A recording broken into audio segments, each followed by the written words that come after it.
Let's go ski every run at Jackson Creek Summit.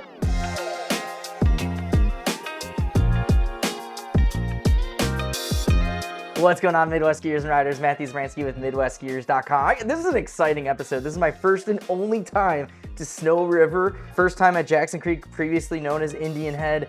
Just to get it out of the way, we'll do a separate video on their kind of sister resort that's clumped in with the same ticket, Black River Basin, or what used to be called Blackjack. So as we do with all these videos, we're gonna get started with some basic information before we actually dive into the actual POVs.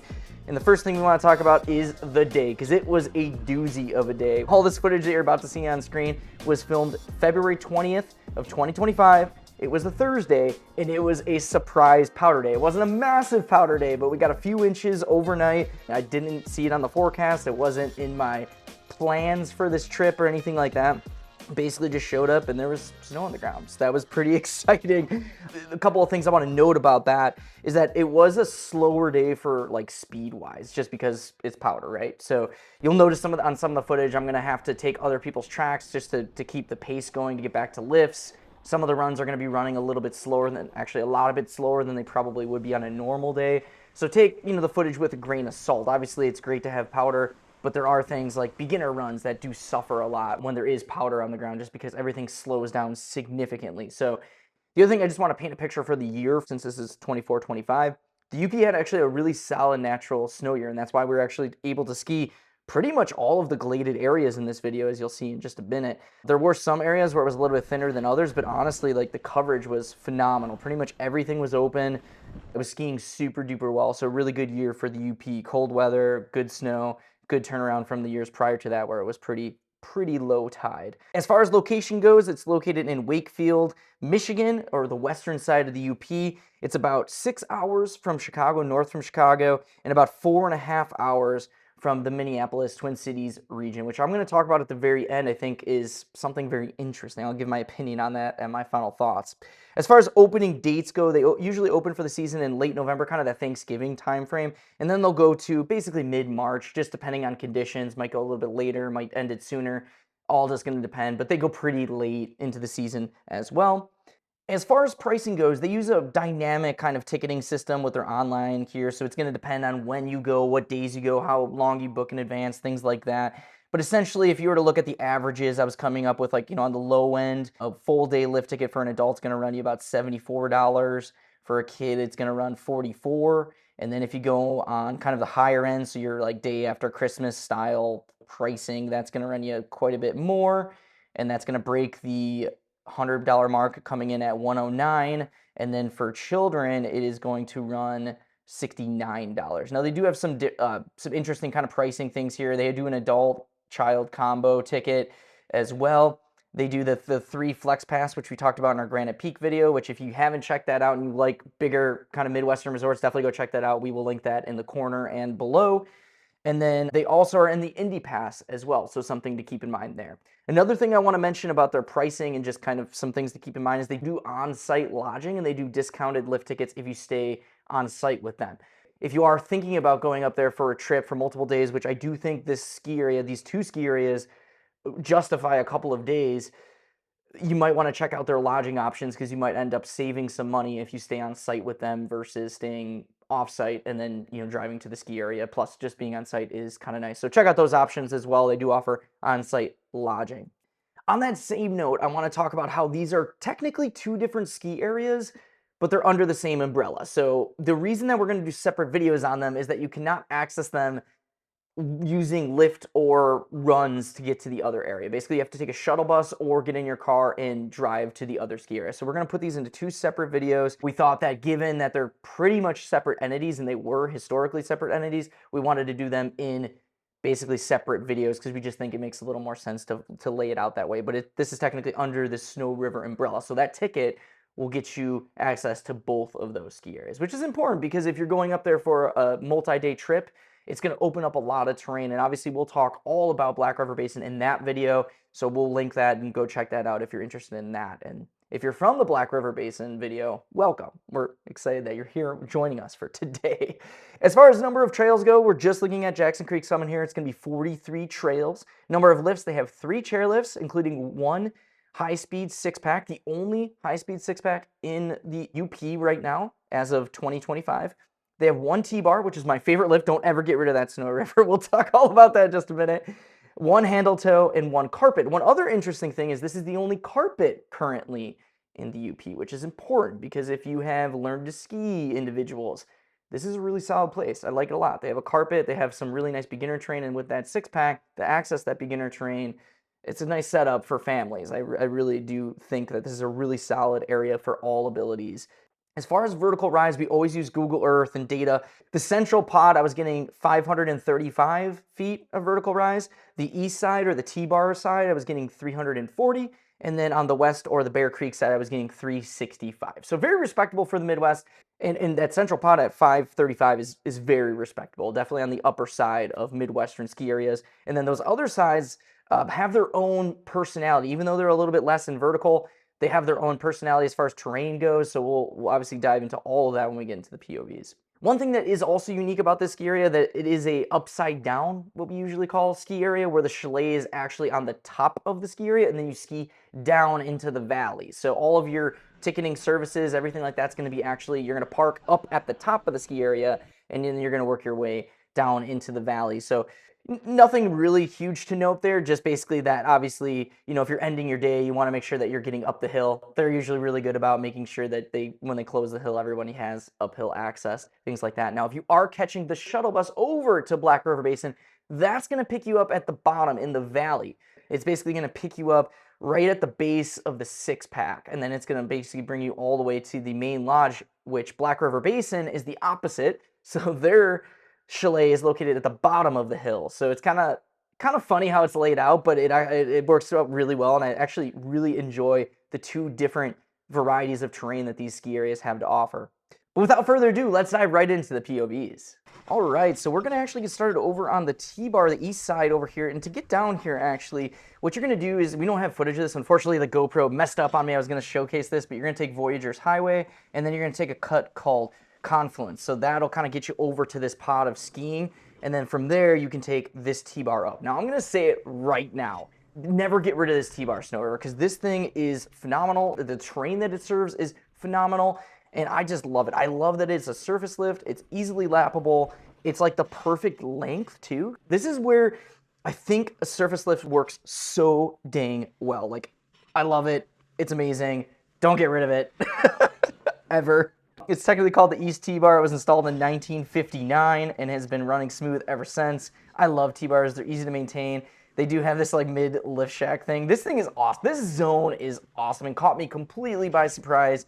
Unfortunately, I only get to run these runs usually one time, except for Densow's Dream, because I actually got kind of cliffed out a little bit. I didn't realize there was cliffs in there, so we actually had to rerun that. But man, I wish I could spend way more time in this zone. I totally would if I could. But we're going to get started all the way on skiers' right-hand side, lookers left, with a run called Cascade. So this is going to be the easiest way to get down on this pod of skiing.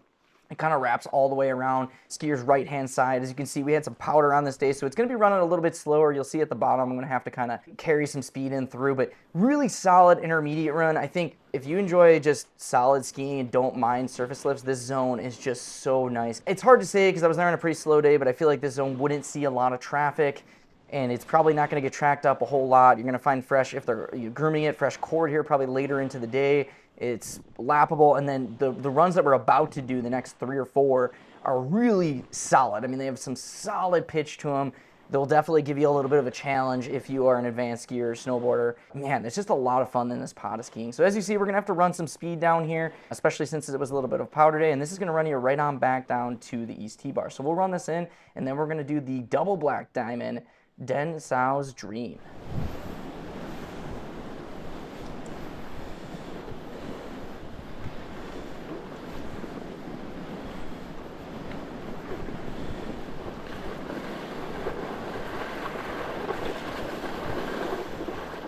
So this is going to be Densow's Dream. So this is a double black diamond treed area. It's pretty legit. I'm not going to lie. Like, this has got some pitch to it. There's a couple areas there where there's actually a cliff band that kind of runs through it, and that's actually the first time I skied this. I did not know that was there. So I kind of ended up having to stop and then like kind of like regain my composure a little bit and figure out like how I was going to navigate that. And then this is the second go at it. Most of these runs I only had the opportunity to run once, and this is one of them. Man, I wish I could have lapped a handful of times because the way it's cut, the way that it's tight, the way that it has the cliff band in there, there's so many little lines that you can find in here. And this is the type of terrain that blew me away with Snowriver. I wasn't expecting this. I don't know why. But man, I got on site here and I'm like, this is sick. I could ski this T-bar. Literally, I could ski this T-bar section the entire day. Like, there's no problem with that. A lot of pitch, really good test. And this is going to be something like if you want to ski trees out west and you want to get used to some minor cliff drops and things like that, this is a zone, man, that you can do that in the Midwest right here. And the thing that's cool about this is they get the snow to support it. Very rarely when you have these zones, do you have enough snow to actually ski these. And Snowriver and anything in that Western UP actually gets the snow, which is pretty crazy. So I had a lot of fun here, and I love that, again, that it's a T-bar. It's shorter vertical, so you have no run out or run in. It's really smooth. I love this zone. So do I like this zone, guys? I really enjoyed this one. This was quite fun. So this is Capsize. This is kind of the wide open. It's usually bumped up run. It's got some pitch to it. Listed a double black diamond. I would say this is probably a black, realistically, as long as you can ski some bumps. It's got some decent pitch to it, nothing too intimidating or anything like that, but obviously this would be, in the order of things here, I would say it's probably Capsize, Chute, then you go into like Densow's Dream, and then the Catamaran Cliffs. And obviously Cascade's kind of the first one if you're looking for that, but really solid pitch to it, really, again, lappable because of the T-bar. I love this. This was really, really fun. Had a blast on it. It does tend to flatten out, obviously, on that second portion, but it's still really fun and skiable. It's not to the point where you're, like, bored, and it's not very long, the kind of the milder section towards the bottom. So I had a lot of fun with this one. Again, just a really solid zone of skiing over here by Snowriver. Blown away by this one. So we're going to run this one in, then we're going to do the Catamaran Cliffs.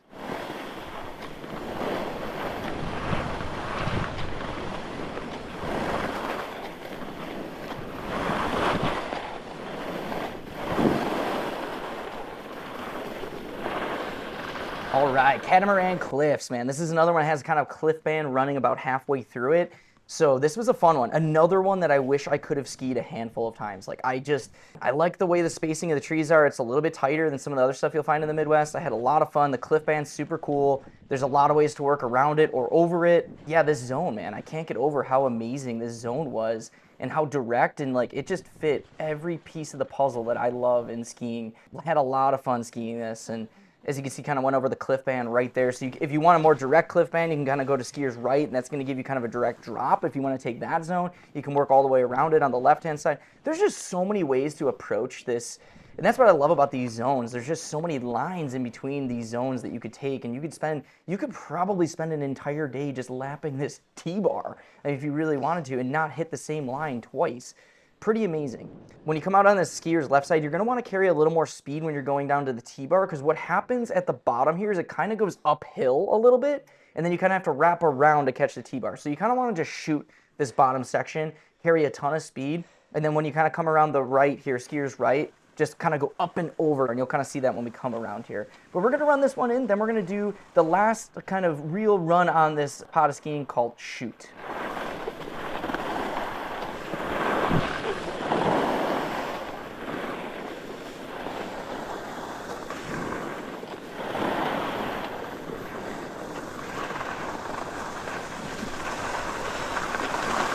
So this is Chute. This is technically a more cut run, so there's not trees in here. And I would say that this is another one, like, between Capsize and this, these are both really solid runs to do if you're, just trying out. You start with Cascade, you do Capsize and Chute here. Those are going to get you warmed up for the trees. Obviously, it's going to maintain the pitch of the trees without the cliff band, and then obviously no trees on it, so you kind of get a feel for what that pitch is going to be like when you actually get into the trees. This was a fun one, and it obviously was not, look at this, dude, it wasn't even tracked up. What a great day of skiing. This is one of those days I just walked into, just happened to be there at the right place at the right time, and they had a solid base, and it was just a lot of fun. And then again, kind of does mellow out a little bit more into like more of an intermediate pitch as you kind of get further down. Similar to the last run that we just did, you're going to want to carry, if you're going back to the T-bar, you're going to want to carry a lot of speed as you kind of get to this bottom section here, because you're going to have to go uphill and around to catch that T-bar up there. I didn't mention this, but the T-bar is the only way that you can access these runs that we just did and the Voyageur's Headwall, which we'll do next. you cannot access those from Voyageur Express, at least from my understanding, unless you want to like hike uphill, because it's slightly uphill, I believe, from Voyageur Express. So this is going to be start out as Voyageur's Headwall. It's kind of labeled as a double black diamond. Probably not. I mean, all the three, like Capsize, Chute, and Voyageur's Headwall, in my opinion, should be blacks, not double blacks. I totally agree with the treed areas being double blacks, especially for the Midwest. But these zones, I don't think they're anything more than just a black diamond, in my opinion. I understand why you would label them, maybe just to let people know that it's a little bit steeper terrain. But as you can see, nothing too intimidating here. And then it's going to feed right on into Voyageur's Highway. So we're going to ski a top to bottom Voyageur's Highway in just a second here. But this is kind of the route that you're going to take to get back down to the main pod of skiing off of Voyageur Express. And then if you did want to lap back to the actual T-bar, you kind of would hang to the right-hand side here and take the cut that'll kind of feed you back over to that pod of skiing. But in this case, what we're going to do is we're going to run this down all the way down to the valley down there and get to the lowest point to that Voyageur high-speed 6-pack. On our left-hand side, they have the terrain park. We'll do a walk through that in just a second, so you'll kind of get a vibe for this. But this is their beginner run, and it's a phenomenal beginner run. Top to bottom, you have 530 feet of vertical. I mean, this is a really solid top to bottom beginner run with relatively consistent pitch, and I think this is where Snowriver shines. The fact that we just got done skiing some stuff that's really legit for the Midwest, then you go on a run like this. That is just, you know, you'll see when we do it top to bottom, it is just bread and butter beginner, top to bottom, and it is phenomenal, and it's served by a high speed that's like you can load at a slower speed. It gets you up the hill really quick. They just have this variety of terrain that they go from extreme to kind of this intermediate. And they might not have a ton of extreme terrain. Obviously, what we skied is the majority of it. We have a few more runs kind of on the other side. But I think it's awesome that they just have this variety of terrain. It's very impressive.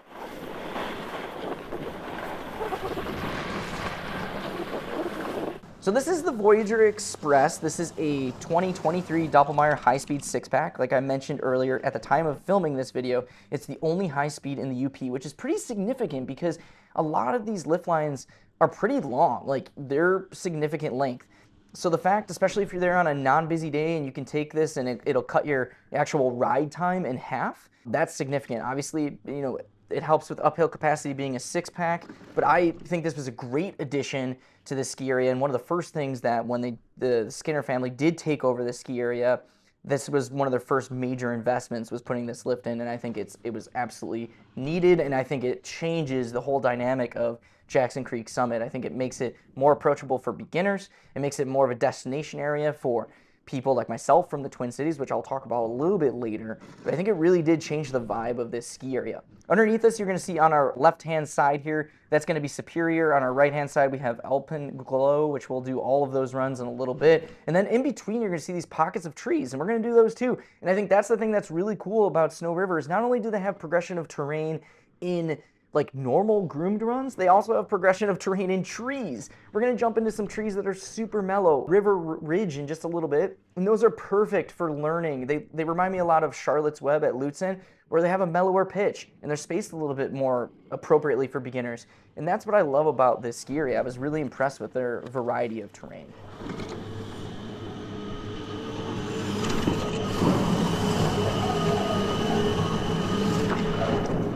So this time we're going to do a Voyageur Express run, but we're going to kind of take it all the way through the terrain park. So we'll kind of take it top to bottom this time.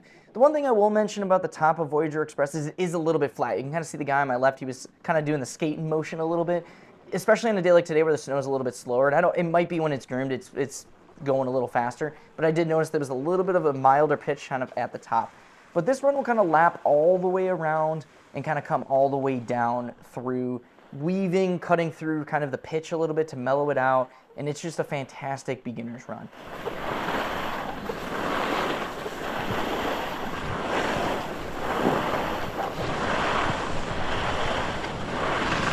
Now, here in the run is where it kind of splits, and on the left-hand side, you're going to have your park. On your right-hand side, you're going to have your normal groomed run. We're going to jump into the park just so you kind of see what that looks like. They do a great job with the park. It's not anything that you would go out of your way, right? This isn't a zone, this Western UP or just the UP in general is not a place that you're really focusing on park because you don't really need to. You have more terrain, more vertical that, you know, you can get away with, like, you don't need that great of a park, right? You're going for the snow and you're going for the terrain. That's what you're going for, not the park. You can get parks, better parks kind of closer to home for most people. But they do a great job maintaining it, and honestly, it's a great addition. I'm glad that it's there.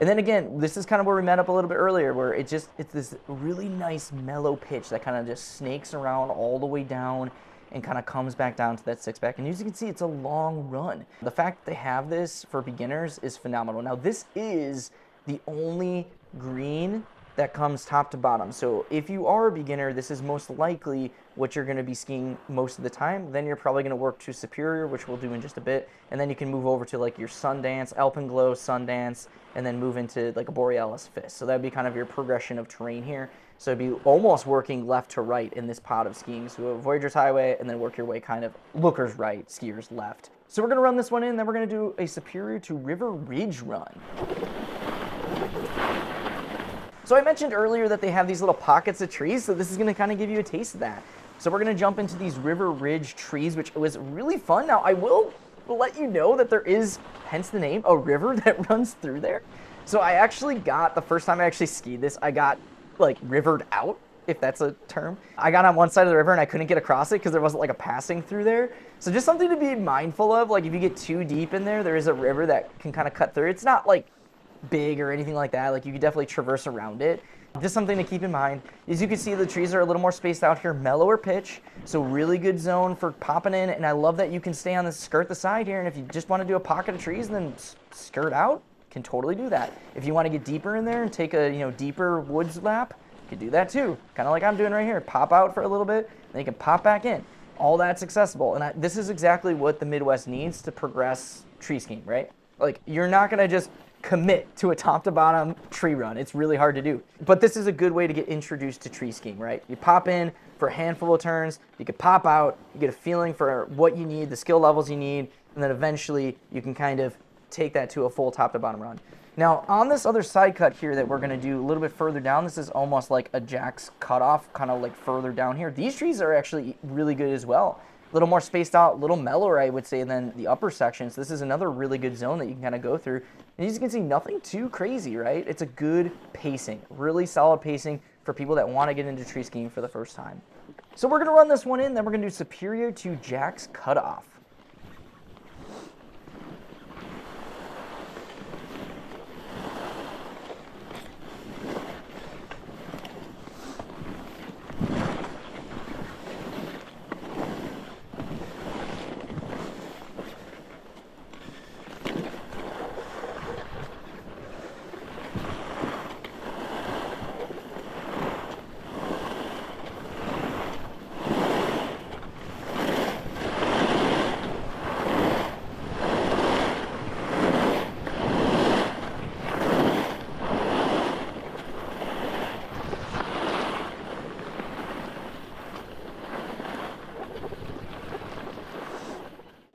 All right, so this time we're gonna do Jack's Cutoff. Kind of, we're gonna take Superior down and then stay on the Groom Trail, but then take Jack's Cutoff, which is kind of a side run. If you're wondering why this is all fresh, this was actually my first run of the day. So I actually, just to kind of get my bearings and understand like the ski area, I took this run down and then went over to the T-bar the next run. So kind of just want to get a lay of the land a little bit. So that's why you can see fresh powder everywhere and it's kind of untracked. Superior's that next stepping stone after Voyager's Highway. It's got a slightly more pitch, and towards the bottom, you'll see instead of kind of cutting around the direct fall line, it kind of just falls right down it. So that's kind of one of the big differences. And then just that it has a little bit more direct of a pitch.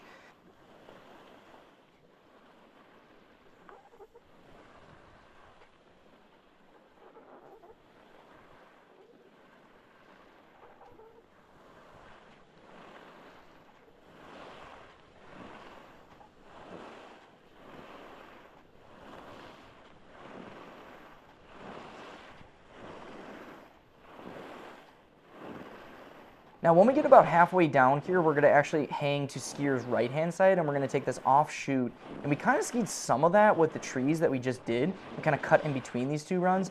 But we're going to hang to the right-hand side and take a run called Jack's Cutoff. They're very similar, but this is like one of the cool things about these bigger areas, that you can string a few of these different side cuts together to make different runs. You know, we talked about this in some of our other POVs, that all these little side cuts make it super unique. So every run that you do, you can kind of make a new line, right? And that's really fun.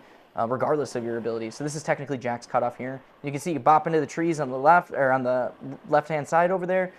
This is just solid, man. I love this. And this zone is really, really fun and kind of bread and butter Jackson Creek Summit. This is a really fun little zone. So we're going to run this one in, then we're going to do a top-to-bottom Superior run, so you kind of see what that looks like, the wide open space over there.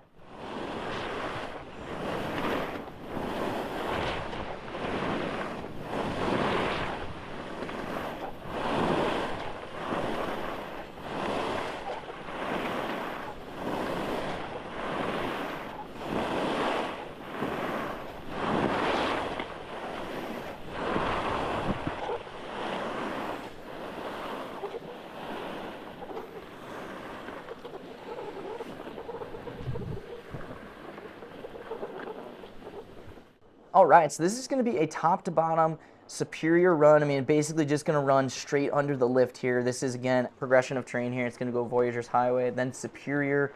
This is a solid run. I mean, I would say this is one of their signature runs. It's Voyageur's Highway is definitely a signature run, and then this one would be kind of the two.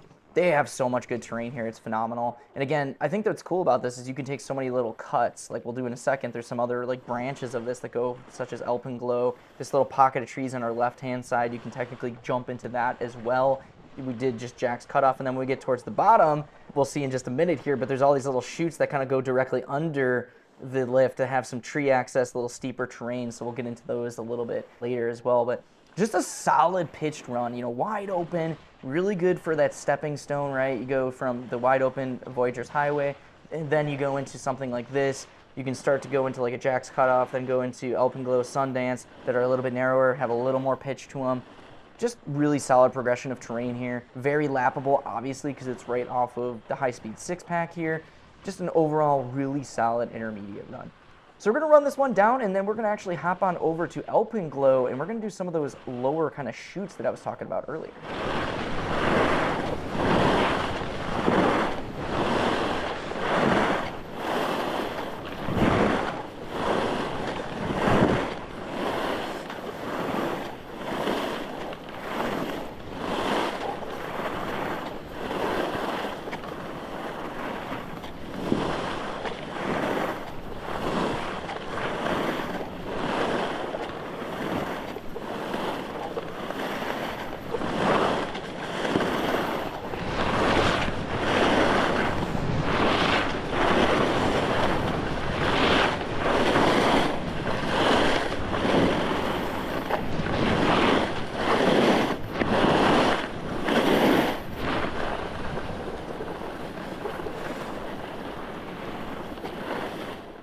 All right, so this time we're gonna take Alpenglow, then we're gonna head into the double black diamond, technically, Gitchee, Gumee, Gulch. Gitchee, Gumee, Gulch. Love it, right? So this is kind of gonna feel very similar to the run that we just did, Superior. It stays a little bit higher up at top and kind of carries the pitch a little bit longer. So you're gonna kind of work your way into the skier's left-hand side here. Now there are some trees that you can pop into on the left-hand side here, technically. So you can kind of go into that patch of trees. I didn't, just because of time. Just to give you guys an idea, like it took me all day, like open to close, to ski this and Black River Basin. And I was very disappointed because I wanted to ski a lot of these runs again. A lot of them I only had the opportunity to ski one time, and that was it. All of them, basically, except for one or two. And that was a bummer. So I would definitely, I mentioned this earlier, but this is definitely a 2-day resort if you were to count both of the ski areas as one, for sure. Like you could spend 2 days here and still technically probably not ski everything you wanted to ski, if that makes sense, because you're going to want to do multiple laps on a lot of these runs.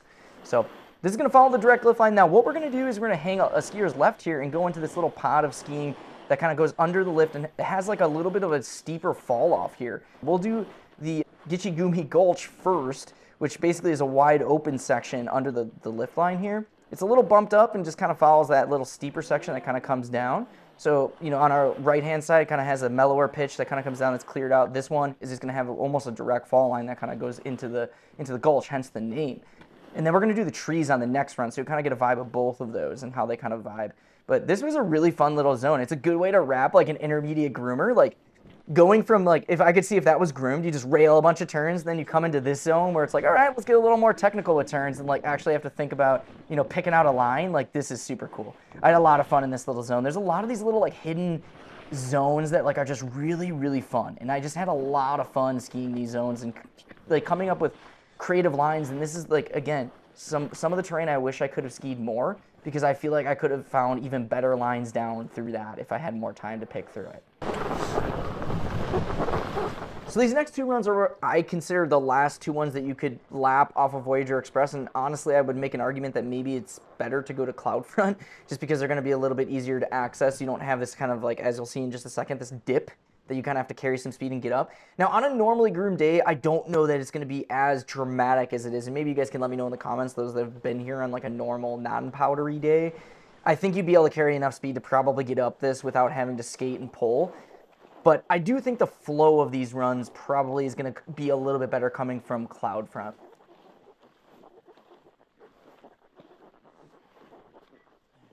So the first run that we're going to do is going to be Sundance. So we're going to come up to this race start house that you're going to see up in the distance here.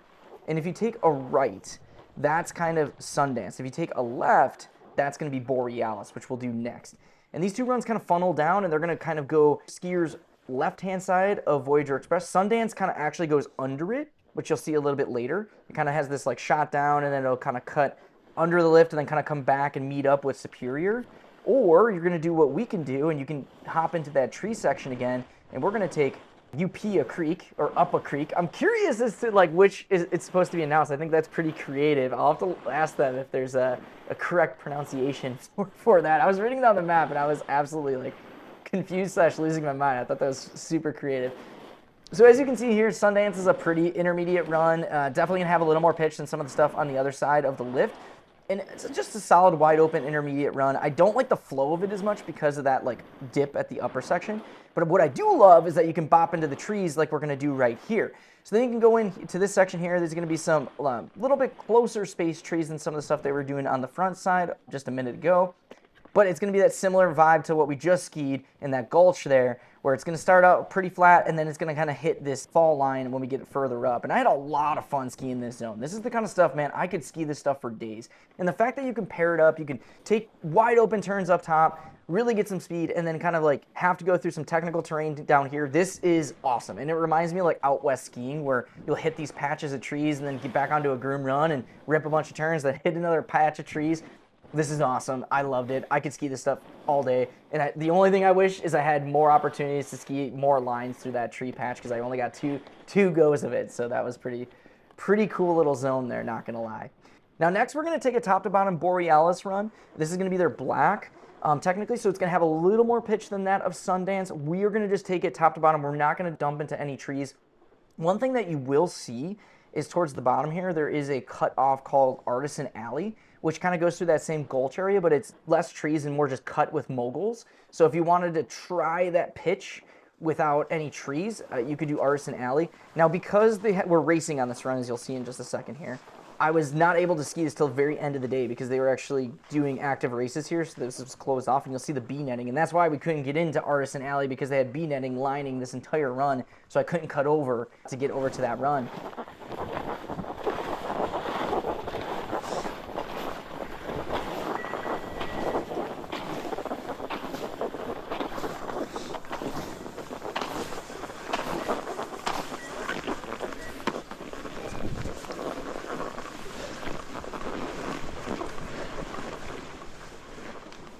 This is a solid, solidly pitched, consistently pitched, once you get to the top of it, run really solid, and just a solid groom, kind of just like railing turns style of run.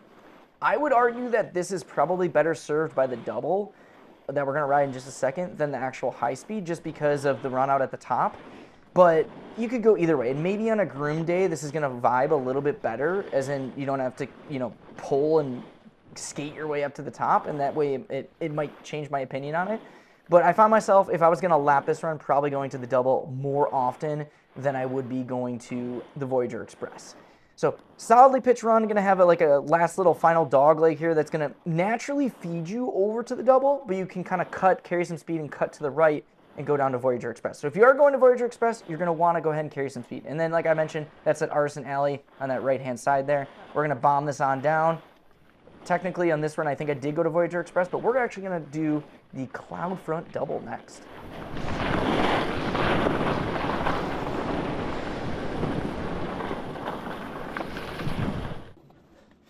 I'm a sucker for center pole riblet chairs, and this is another one of them. There are a ton of them in Michigan's UP.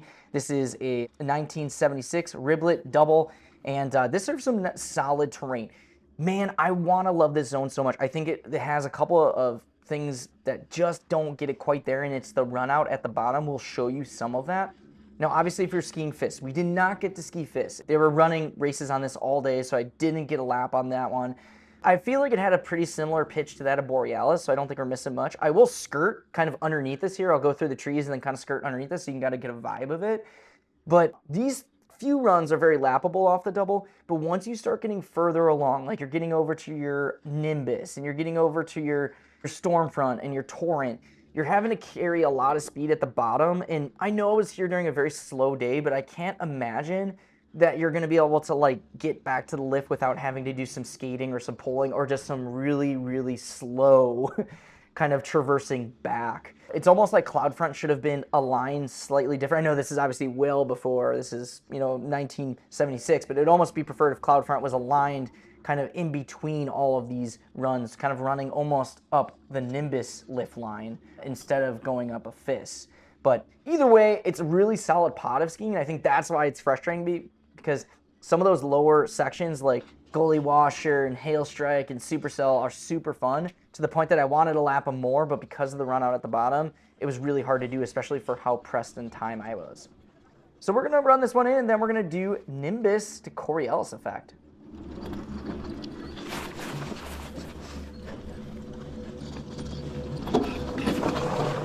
So I mentioned this earlier, FIS was closed for the day, but I'm going to give you kind of the closest I could get. Up at the top here, we're going to kind of start with the Nimbus run, then we're going to kind of take skier's right-hand side and jump into the trees there. Technically, it's called Coriolis Effect. And I'm going to actually pop through the trees and kind of ski directly adjacent to FIS, so you can kind of get a vibe for what that's like.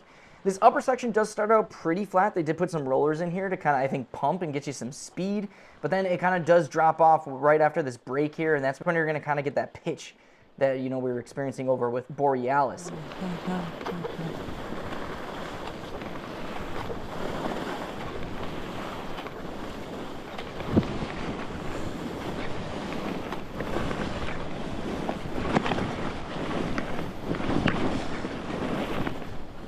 Solid run here. I like this a lot, and this tree section is really solid as well. Man, I was blown away by their trees. They gladed them really well. There was one tree section that we didn't get to that I'll talk about a little bit later. But man, I had a lot of fun in these tree zones. And this is another one. Little tightly spaced trees, really fun to pick your way through here. I could definitely find some lines through here. I wish I could have skied it more. Didn't have the opportunity to, but man, this was super fun. I love this stuff. And then we're going to kind of pop out on skier's right-hand side here. And you're going to see we'll kind of just follow the lift line all the way down so you can kind of get a feel for what FIS would be like. Now the trees do kind of clump up towards the bottom here, so it kind of will feed you out of them. You can maybe pick your way through there, but they do get a little bit tight.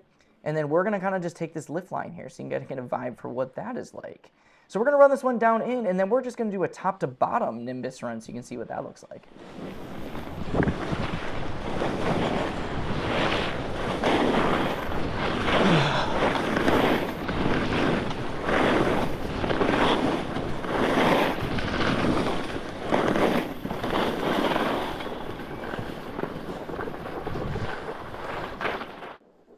Okay, so this time we're just going to take a straight top to bottom Nimbus run, solid groomed run.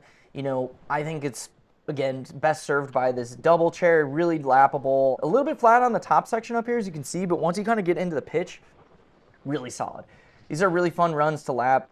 I wish when we got to Stormfront and Torrent that they were a little bit easier to access the double chair. We'll see that. I'll kind of showcase that in just a little bit on how there's that run out towards the bottom. But man, these runs are really fun, and I feel like they don't get as traveled as the stuff served off of the high-speed 6-pack for obvious reasons. So if you're looking for lappable runs, groomers, late in the day, like you might be able to find some stuff like Torrent, Stormfront. I think they're not going to have tracks on probably until mid to late day, I would say, but just because they're a little bit of a stretch to get out there, so it's going to take a minute. But really nice pitch on it. Obviously kind of hits a little bit later right up here, and then you could just kind of rail these turns, man. It was super fun. If you want to jump into those Coriolis Effect trees, you can do so on our right-hand side there, but we're going to kind of just take the wide open run, and then it's going to eventually dogleg all the way to the skier's right-hand side and kind of meet back up with the Cloudfront Double. So again, very lappable run because it stays right kind of on that lift line. Even though it kind of juts out to skier's left-hand side, it comes and works its way back. Now the next few runs won't do that, and that's why those runs are a little bit tougher to lap from this double chair, and you'll see that in just a little bit here. So we'll run this one in, then we're going to actually do Nimbus down to some of the tree sections, the steeper tree sections that are on our left-hand side up here.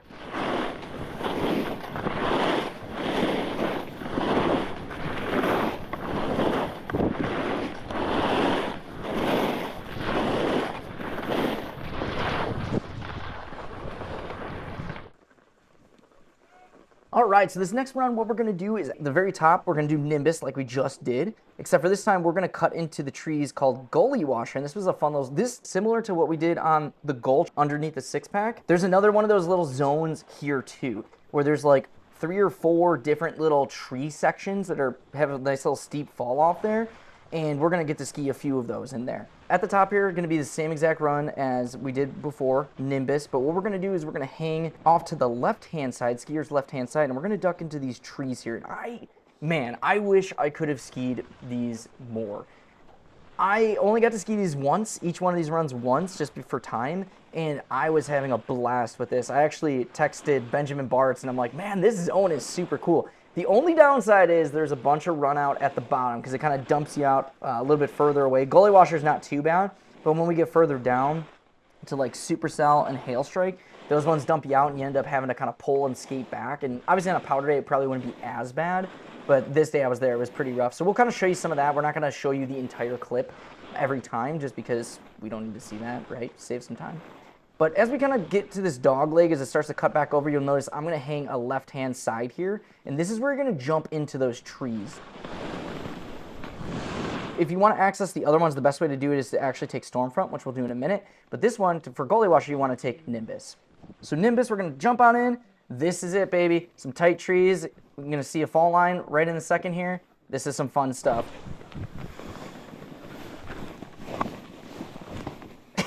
Didn't really know I think there was like a log across here too. I mean, it was definitely like, I needed to assess the situation. Going in blind on some of these is kind of like, you're not really sure. You're like, interesting, okay. But yeah, really nice little zone here. Again, I wish I could have skied it a couple more times. Really fun, really steep turns, really fun, good powder, tight trees, gotta love it. So this one, as you can see, came out right by the lift, easy. So now this time we're going to take Stormfront. Now if you were to take Stormfront top to bottom, I did not do this because what it does is it funnels you over to Torrent and you end up even further away from the lift. So if you are going to do Stormfront, what I would recommend is sticking to, at least on a slower day, on a day like I was there, you would stick to kind of skier's right-hand side and then take the cut over to Nimbus, and then Nimbus will kind of link you back over to the chairlift over that way. But what we're going to do instead is we're going to actually hit the next, actually it's the kind of next one down. It's called Supercell. It's one of the easiest little, like, if I were to label the chutes in this zone, I would say that Supercell is probably the easiest one because it's like a ravine that's carved out, so there's no real trees in there. It's narrow, but it doesn't have trees in it. Interesting enough, though, it was labeled as a single black diamond on their trail map, but on their actual trail signs, it was a double black diamond, so I'm kind of confused on that. But I would definitely say Supercell first, then you can work your way into Hailstrike and then Guliy Washer. Those are a little more advanced than that because you're going to obviously have to work with the trees as well. So this top section here, very similar to like to Borealis, solid pitch. Nothing too crazy though. And then as we get into this little pocket up here, you're going to have your choice of kind of going left, right, center situation. And that's going to kind of determine which of the chutes you kind of go down here. So if you kind of stick to the center zone, the ravine zone, that's going to be your Supercell, which we're going to do on this run. Now the next one we're going to take Torrent, but we're going to go to Hailstrike, which is going to have trees instead of having just a ravine carved out. but we're going to cut to this center zone here that's going to be a little bit easier. So this would be what you would start with if you want to ski these trees. Start with this guy right here, and then work your way into the other zones. So as you can see, no trees in here, a little bit mellower pitch too. It's going to cut out a little more. So this is a pretty easy one. You can lap right on in. Fun one, good turns, good steeper turns, and then boom. And you're going to see that this is where it's going to feed you out, and you're going to see we're going to be a little ways from the lift here. So we're going to run this one out. We might speed it up a little bit so you can see how long this takes to get back, but we're not going to show you this every single time. So just to kind of give you a vibe of like, if you are going to ski these trees, like you're going to have to work your way back, which is good and bad, right? Because like you might find powder there late in the day after it storms, but yeah, it's a trek back there. So this time we're going to take the furthest skier's left run that you possibly can. We only stay on that run for a little bit, and then we duck into the trees. Technically, they're called flash flood for a bit, mostly because I wanted to cut my way back towards the lift, because after I just did that trekking, I was like, I got to survive the rest of the day. I need to save my legs. So I'll start up here at Torrent, and then as you'll see, I'll kind of duck into the trees at flash flood, and then kind of slowly work my way over to Stormfront, and then kind of go back to that zone that we were just at with Hailstrike and Supercell, except for this time, I'm going to take Hailstrike.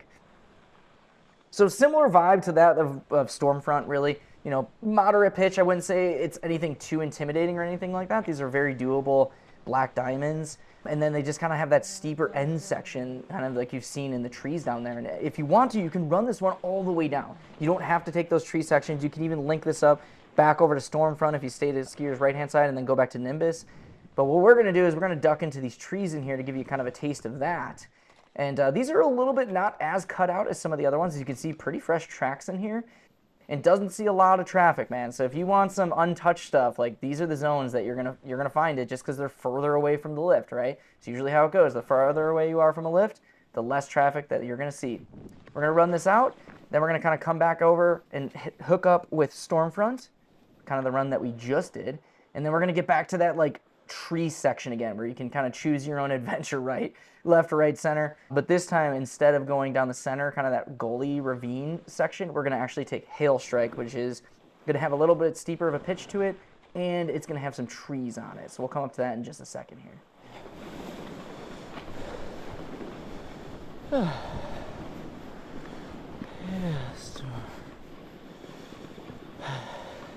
So this is, you're going to hear my audio here. I kind of come over the ridge a little bit, and I'm just like, okay, here we go.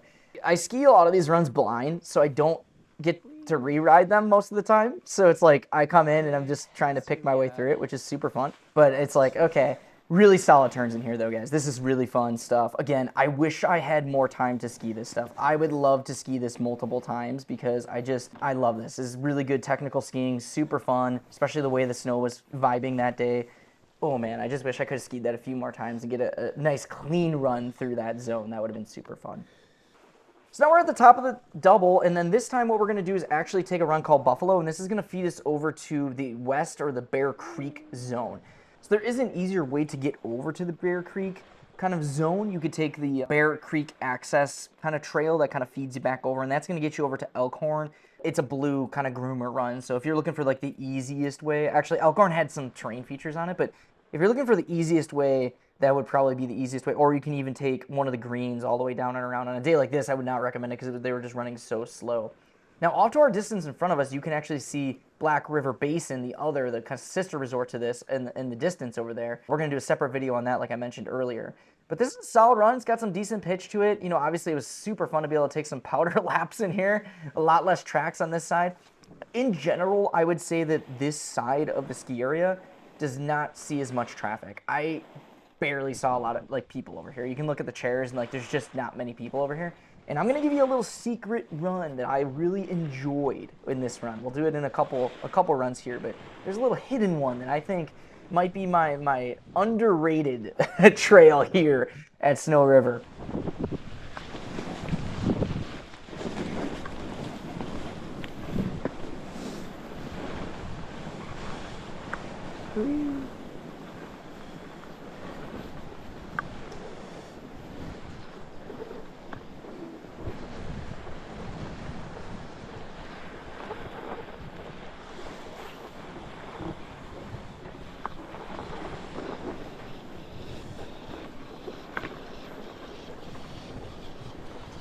But first, we're going to ride up this lift.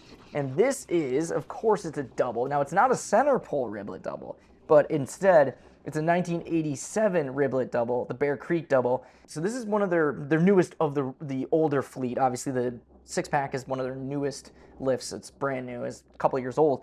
But then this is kind of their last one. This was kind of their last expansion lift that they did. And from what I understand, actually, this was supposed to be almost like a separate ski area. Like it was supposed to be a whole different zone eventually, but they kind of cut that off and made it part of Jackson Creek Summit. Speaking of, let's talk about Indian Head because it has an interesting history. So Indian Head was developed in the late 50s by a guy named Jack English, and he was an amateur pilot, and he actually flew over this area, allegedly, and saw that the terrain and the snow, and was like, I need to develop that into a ski area. And he did. And honestly, this was really what kicked off Western UP's kind of big push for skiing up here, especially through like the 70s, 80s, and into the 90s. This area was well known for powder, more vertical. It was super, super popular. Unfortunately, due to like some lack of reinvesting and things like that, it really fell by the wayside in the 2000s, especially with the development of Granite Peak, because you had to almost go past Granite Peak to get up to this zone, this Western UP zone, including Big Powderhorn and these two guys. Interestingly enough, though, they had a couple of owners over the years and really had struggled to keep it afloat. But in 2022, Charles Skinner, the same owner that owns Granite Peak, actually purchased Jackson Creek Summit and Black River Basin, what used to be Blackjack and Indian Head, and then relabeled them into the Snow River Basin brand. And the first thing that they did was put in that high-speed lift. So this ski area this is really what kicked off all these other resorts and really got people interested. I know growing up in the Chicagoland area in the early 90s, this was really talked about. This was a hot zone. Like people would travel up here 6-7 hours to drive up here for, and ski for 3-4 days and then drive back home. It was super popular. Unfortunately, like I was mentioning, as the 90s went on into the early 2000s, things just started to drop off, but so important for skiing culture and for skiing history. And that's why I do love that the Midwest Family Resorts, the Skinner family kind of purchased this and are reinvesting it, because it is such a valuable and important piece of like Midwest skiing history. Because you talk to people, even in Minneapolis in like the 80s, the 90s, they used to go there. And I'm going to talk all about this at the end, because I think there is a case that you could make that you might want to go to this zone versus Lutsen. I'm not going to get too ahead of myself, but first let's like finish the POVs here. So this time we're going to take that Elkhorn run. It's basically right under the lift. And the thing that you'll notice about this terrain is that it has like a shelf and then kind of pitched down. Now, obviously I was here on a slower day, so this might be vibing a little bit better, but really I found myself just kind of like, all right, let's get to the pitch area here. And I'm guessing that obviously they needed to build the lift all the way to the top so they can access those condominiums and housing up at top. Otherwise, like the pitch really doesn't start until you get a little bit further up. Off to our left, there is a green run that kind of wraps all the way around. We're going to do that a little bit later. But you're going to find most of the pitch is going to be basically directly under the lift, and a couple of the runs off to skiers' left-hand side, which we'll do in just a second. Elkhorn, they had set up as like a border cross trail. I don't know if that's something that they commonly do, but it was set up that way when I was there. So I ran it like a border cross trail. It was pretty fun. I kind of hope they actually keep it that way. It was really cool. It really gave this run some personality, and it was really fun. Every time I find myself doing these, we actually did one in Keystone, which we'll have a POV for that later, and it was really fun. I'm like, man, we need more of these, because it's like that in-between step. It's like learning how to, carve some turns, get some speed, pump off of rollers. It's like terrain park, but it's not quite there yet, It gives you an option in between going to, like, if you want to go straight freestyle, but you want to hit up some natural snow features. So I love when skiers are implementing more of those natural snow features, similar to what we saw like at Granite Peak with those rollers. I love that stuff, so I hope more ski areas do that. So we're going to run this one in, then we're going to do Grizzly.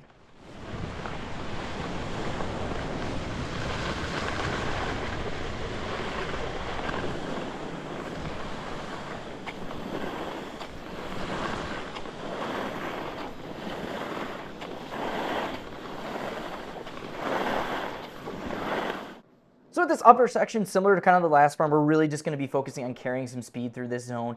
It does kind of have a little pop off of it, but there's not much here. It could take a few turns, kind of get ready. You're kind of just amping yourself up for the secondary pitch, which kind of comes over the break up here. These next two runs that we are going to do, next kind of 2-3 runs that we're going to do, are some of my favorite in this zone. And I think the ones that get overlooked a lot because nobody's coming over here to ski blacks. They're mostly sticking on that other side. So these are the zones that I think you can find some powder in. late into the day, and on days that maybe it didn't even snow, you might still find some powder in. And I'll show you these 2 runs they're just phenomenal. I think they're great. They have a really solid pitch to them. The run in obviously is significant, and the run out on some of these runs is a little bit much. But as you'll see in just a second, they're super fun. I really enjoy these runs. So this is going to kind of follow right on here, the break here, and you're just going to see it's kind of a straight shot, decent pitch, nothing too intimidating actually. But as you can see, you can just find some little powder stashes in here. Really fun run. And this one, you're not going to have as much run out as some of the runs that we'll do in a little bit later. As you kind of get further away from the lift, you're going to have kind of that traversing. We kind of take this cut here that technically is bare. So that was Grizzly to Bear, and then Bear kind of feeds you back to the main lift. So when I found myself doing these next 2 runs, I was kind of trying to traverse over to Skier's right to hit this Bear cut, so then that way I'm not having to traverse this cat track that you're seeing on screen. So we're going to run the full cat track. We'll actually do it after Goldi's Glade, so you can kind of see how dramatic it can be as you get further down. Now, I don't know, you can drop your thoughts in the comments. If this is groomed and actually a little quicker, it might not be as bad. But I gotta imagine that there's definitely some run out, kind of if you're doing deer track and running bear. I gotta imagine there's a bit of a cat track section at that bottom that's gonna be pretty slow. So this next run that we're doing is Papa's. This is the secret run, guys. If I had to pick one that I was like, yeah, I think this is it. I like this run. I don't think it gets traveled very often because it's on this side of the hill. I like the pacing of the trees. I like the pitch. It's not too aggressive. It's kind of that intermediate advanced run with trees plopped on it. The spacing in the trees is a little tighter, but it just seemed like there was nobody skiing this. Like there wasn't a lot of tracks in there. It felt like I had the whole zone to myself. And I can't talk enough about how I really enjoyed this. So much so that I actually went back and skied this twice. So, and that says a lot, because if I have to get all 43 runs and then plus do Black River Basin, if I'm willing to go back and ski this one twice, I must have really liked it. So really good pacing. It does kind of have this upward angle for a little bit. You kind of have to carry a little bit of speed, but as you'll see once the break happens, just a solid pitch coming on through. The only downside is you do want to traverse a little bit to Skier's right-hand side towards the end, kind of link up with kind of that bear cut if you want, just for lappability's sake. Because if you follow this all the way down, you're basically going to get funneled into Grizzly, which is going to take you further down the cat track. So if you're looking for lappability, I would definitely take it further over to Skier's right-hand side rather than poking out on the left-hand side here. So kind of see we come on out on the right-hand side, and then we're actually going to take this all the way down so we didn't take the cut. But now if I was lapping this, I would stick closer to the bear side, and you might be able to pop out and take that bear cut rather than actually having to take it all the way down and around on this green kind of cat track here. So this next run we're going to do is the Goldi's. Now this is a great progression here. If you want intermediate trees, we talked about on the front side how they have some of those. This side also has some of those too. So Goldi's Glades is another good one here. So it's going to be similar to that of Papa's, a little bit of a mellower pitch, and the tree spacing is going to be just a little bit further out. So I really like this zone. Again, if you're looking for progression of tree runs here, Goldi's Glade, then you go over to Papa's, solid tree skiing. I really enjoyed this. This was super fun to lap. And again, just not a lot of crowds over here. So if you're looking for just a little zone to practice some tree skiing and not have a lot of people zooming through, this is it. Super fun. I would say the trees are probably a little bit tighter than something on the front side, but still very manageable for beginners. There's definitely some turns through here that you can manage, pretty wide open turns, nothing too tight. And again, the mellower pitch of this compared to Papa's makes this a good choice to start on and then head on over to Papa's. But these 2 runs, man, I really enjoyed these. I think underrated, definitely got to check out if you're skiing this zone. Honestly, on a day that it was groomed, and this cat track might not be as bad. So we're going to kind of show you the full cat track here. We'll speed it up a little bit so you kind of get a vibe. But the next 2 runs, we're going to cut it because you just don't need to see me pulling and skating all the way back. Technically, I don't think you need to pull and skate. You could probably glide this one in, especially if it was groomed, but it is going to be a little bit on the slower side. So just something to keep in mind if you are doing these runs. You're going to want to carry some speed towards the bottom to kind of help you maintain some of that all the way back to the lift. So we'll run this one in, then we're going to go over and do running bear.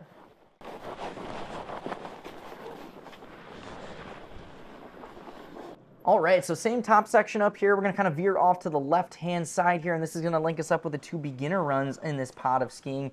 Running bear and deer track. Deer track goes all the way out. We'll do that one next. Really slow, kind of winding run that goes all the way down and around. And then Running Bear just has, kind of takes a little bit more pitch to it. These are both obviously really good beginner runs. These are kind of the stereotypical go all the way out and around the pitch sort of run. So they're gonna be slow. Like, you're just gonna want to carry some speed. These are the ones that like the kids love, but like as an adult or like a snowboarder, you're kind of like kicking yourself. Like, really, you want to do Running Bear? You want to do Deer Track again? Because they're just really, really mellow, and they just kind of tend to go all the way back and around. Personally, I think Voyageur's Highway is a better option just because it's going to be a more direct line to the lift. You're not going to have as much run out. But if you're looking for quiet turns as a beginner, this is the zone. These two runs that we're going to do right here, Running Bear and Deer Track, are basically going to have nobody's going to be out there, most likely, because this pot of skiing just doesn't see a lot of traffic. You will have this cat track towards the bottom. You're just going to want to carry some speed once you get to about that point, about halfway down that run. We'll run this in, and then we're going to do Deer Track.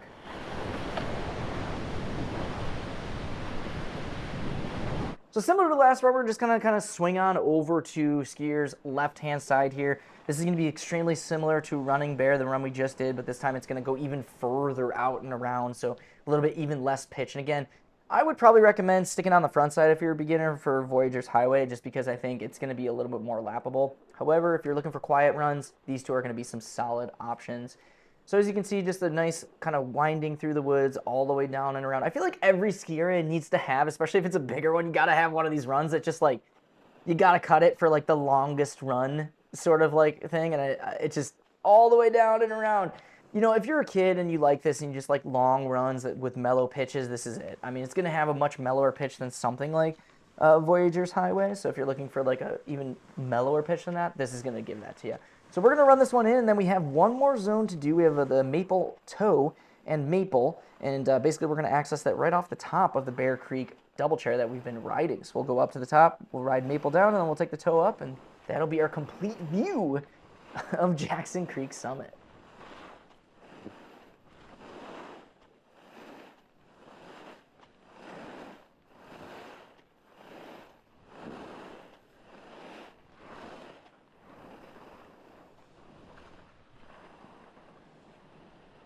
So this is coming off the back of the chairlift that we have been running, the Bear Creek Double. And we're going to just kind of ski down to the toe, just kind of give you a little bit of a vibe of what it's like over in their little beginners area here. And then we'll take the toe on up. So very mellow pitch, obviously, you know, good little beginners area. It is sectioned kind of off in its own little zone, which is nice. This is the kind of the Maple Toe side on this side. And then on the other side, they have a carpet, which is Sugar Hills. I think they have a very similar pitch, to give you an idea, but the carpet was closed when I was actually finishing things up. It was open for the day, but it was just closed at that particular moment. So I didn't actually get to ski the carpet side of things. So we'll go up the toe just so you kind of get a feel for that. And we do have some footage that we'll show at the very end of the carpet side as well. I love / hate handle toes. Like, part of me is like, I like them, and then after I ride them like once or twice, I'm like, man, I don't know that we need more handle toes in the world. For beginners, I totally understand. I think the carpet is obviously going to be more approachable than the toe. You got to do what you got to do. So before we go into my final thoughts, I do want to talk a little bit about some of the stuff that we did miss, because there are a few things. We did miss the Bowline Bluff Glades kind of off of the East T-bar. Now, I did look at these, and they weren't very well gladed. I actually talked with Benjamin Bartz, and they were just saying that, yeah, they just need to get in there and kind of get some of the brush out. They were just a little bit thick for skiing. We did miss Artisan Valley, like I mentioned during that. That's just kind of that, like, part of that Guliy that's kind of cleared out, so the easier section of that. We did miss that. Sugar Hills, which is their carpet. So that's actually significant because it's the only carpet currently in the UP that's installed and running. We missed Fists because they were running a race on it. Stratus Wall we also missed as well. So that was kind of wedged in between those tree sections. I thought you guys would want to see the trees. I had limited time, so I had to kind of pick and choose some of them. I thought you guys would want to see the tree sections before you'd want to see a bumped up. That's just kind of a bump up. If you imagine that pitch with just bumps on it, that's pretty much what Stratus Wall is. And then we didn't do the lower section of Torrent and Stormfront for obvious reasons. I didn't want to have to pull and skate all the way back. I thought taking those trees was going to be a better option. But overall, I would say we did the majority of Jackson Creek Summit. I gotta say, Jackson Creek Summit caught me by surprise. I don't know what I was expecting, but it wasn't this. Yes, I got a great day, right? Got powder, all the trees were skiable. But man, I was blown away with the terrain on the higher end of things. The things that blew me away were the gladed double black diamond runs that they had. And even though, yes, they're short, like none of them are really sustained, but man, they scratch that itch and they really give you a good taste of what it is like when you go out west. And not a lot of places have that, especially like in this region, right? In the Midwest, there's not many places that have steeper tree runs with, you know, tighter spacing, with some cliff bands in them. This place has it, and not only that, but they have everything in between. And I think that's something that blew me away. Definitely would recommend. I definitely think that this is a ski area. If you live in the Midwest, you gotta come here at least once. And I could make the argument, and I will make the argument, that if the snow is better at Jackson Creek Summit, which it usually is, than Lutsen, I could see myself taking the 4.5-hour drive from Minneapolis to Jackson Creek Summit versus going to Lutsen. Now, they're different vibes, right? If you want groomers and you want long groomers looking at Lake Superior, then of course you're gonna go Lutsen. However, if you want to ski tree runs with a lot of powder and good coverage, take a look at their snow report, because it might be worth driving this way instead of going north. And if you compare it up with some of the other ski areas up in the UP, it would make an awesome trip. If you guys enjoyed this video, be sure to hit the like button and subscribe to the channel if you haven't already. For more POVs and complete walkthrough guides, check out the playlist. We will link that up above as well. But until next time, I hope everybody has a great week. Pray for that snow. I'll see you out there. Pee up a creek. You pee up a creek. You pee a creek.